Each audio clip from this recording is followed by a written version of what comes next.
Yaz fəslinin gəlişi ilə yanaşı havanın dəyişkən keçməsi virus infeksiyalarının yayılması ilə müşahidə olunur. Özünü boğaz ağrısı, qripə bənzər əlamətlər qızdırma ilə göstərir. Bu hal təbii ki, uşaqların bağça və məktəb davamiyyətinə də mənfi təsir edir. Mövsümi virus infeksiyaları əksər hallarda yüngül keçsə də, bəzi hallarda həkimə müraciət etmək vacib olur. Xüsusilə əlamətlər ağırlaşdıqda və ya uzun müddət davam etdikdə vaxtında tibbi yardım almaq ciddi fəsadların qarşısını ala bilər. Əgər yüksək qızdırma 3 gündən artıq davam edirsə və ya qızdırmanı salmaq çətinləşirsə, mütləq həkimə müraciət olunmalıdır.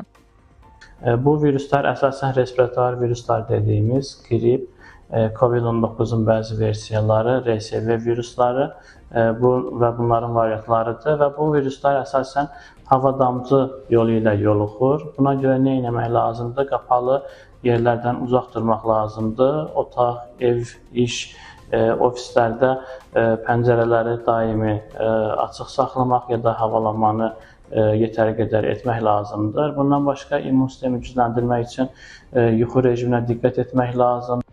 Xəstəliklərdən qorunmağın ən effektiv yollarından biri immun sisteminin gücləndirilməsidir. Güclü immunitet orqanizmi virus və infeksiyalara qarşı daha davamlı edir və xəstəliklərin daha yüngül keçməsinə kömək göstərir. İmmunitetin möhkəmləndirilməsi üçün ilk növbədə balanslı və vitaminlərlə zəngin qidalanma vacibdir. Xüsusilə C və D vitaminləri, eləcə də sink tərkibli qidalar orqanizmin müdafiə mexanizmini gücləndirir.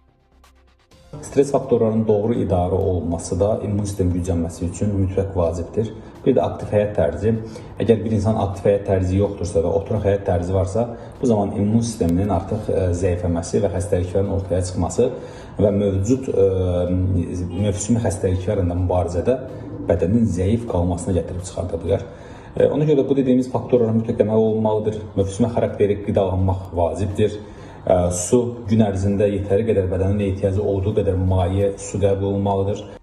Həmçinin şəxsi gigiyena qaydalarına riayət etmək, əlləri mütəmadi yumaq xəstəliklərin qarşısının alınmasında mühüm rol oynayır. Bu sadə, lakin effektiv vərdişlər sayəsində həm uşaqlar, həm də böyüklər mövsümi infeksiyalardan daha yaxşı qoruna bilərlər.